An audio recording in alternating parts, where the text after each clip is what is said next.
Welcome to another turn of the Sonic Wheel. I'm Christopher Howell.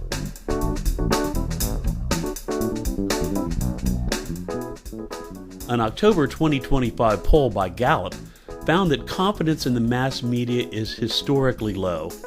Only 28% of Americans have a great deal or fair amount of confidence in newspapers, radio, or TV to report the news fully, accurately, or fairly. Republicans polled had much lower confidence in media than Democrats, and younger people were less trusting than older people. There's a lot of reasons for this.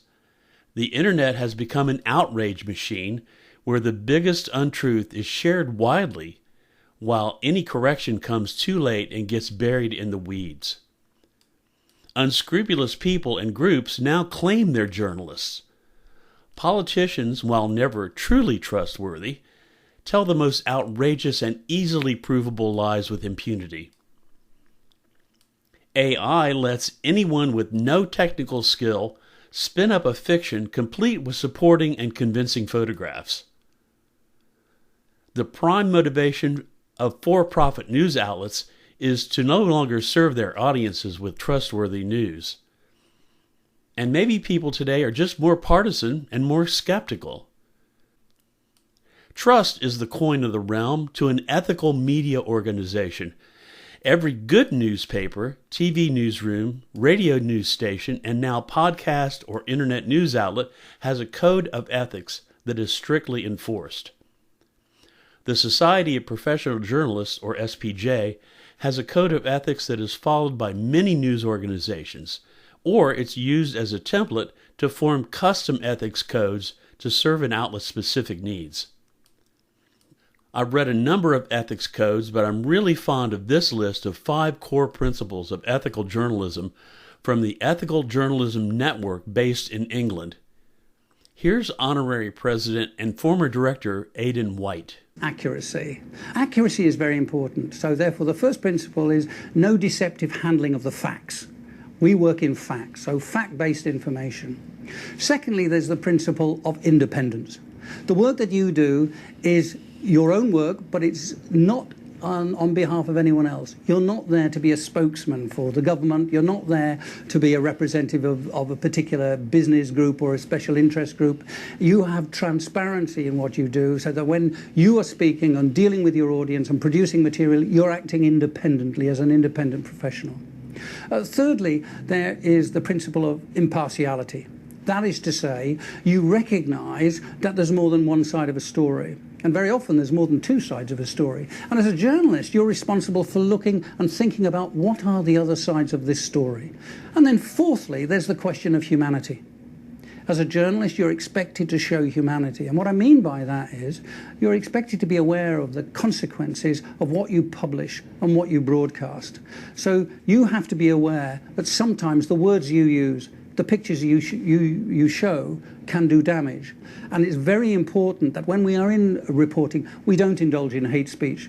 We don't show obscene images. We don't show unnecessarily explicit images of violence and so on, because we are part of a humanitarian process, and that's what journalism should be. And fifthly is the issue of accountability. We have to engage with the audience, and we have to correct our mistakes, and we have to be prepared to provide remedies when we get it wrong and do damage. So these principles are pretty straightforward. That was Honorary President of the Ethical Journalism Network, Aidan White. Journalists and the profession of journalism has been taking a beating in the last 10 years, or longer. According to a February 2026 report by the Committee to Protect Journalists, 129 members of the press were killed in 2025. That's a record, more than in any other year of the past 30 years that data has been collected. Israel was responsible for 2/3 of all press killings in both 2025 and 2024. Many of those were targeted killings. Journalists are routinely killed for simply trying to gather facts and report what they've found. In 2023, 2 journalists were killed in the United States while on the job.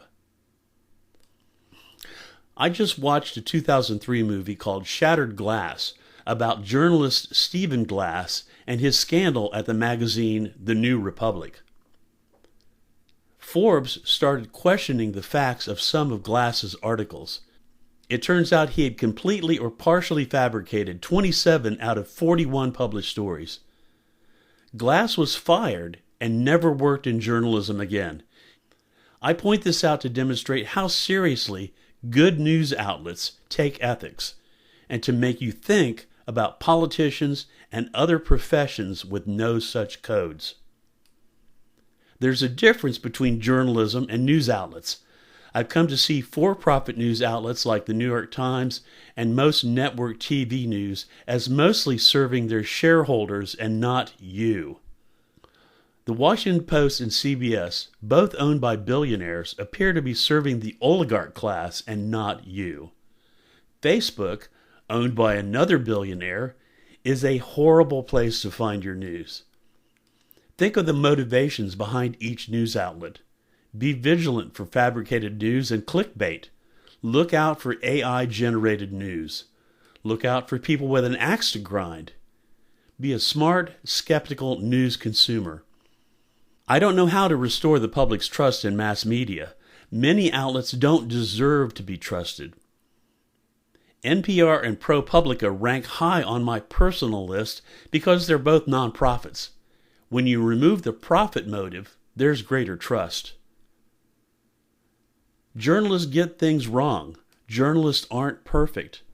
Doctors and engineers and other professionals also make mistakes, but unlike many professions, good journalists are trying to be fair, thorough, and accurate. I'm tired of hearing people who have zero knowledge about the profession of journalism making wild claims and accusations with no proof. Seriously, screw those people. Be aware that good journalists are operating by an enforceable code of ethics, and bad journalists do not. I urge you to go read the SBJ Code of Ethics and think about the news you see, read, and listen to. I'm including links to the reports and Aidan White that I've referenced in the transcript of today's episode on my website at sonicwheel.wordpress.com.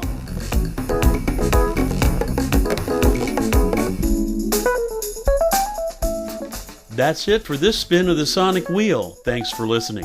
I'm Christopher Howell.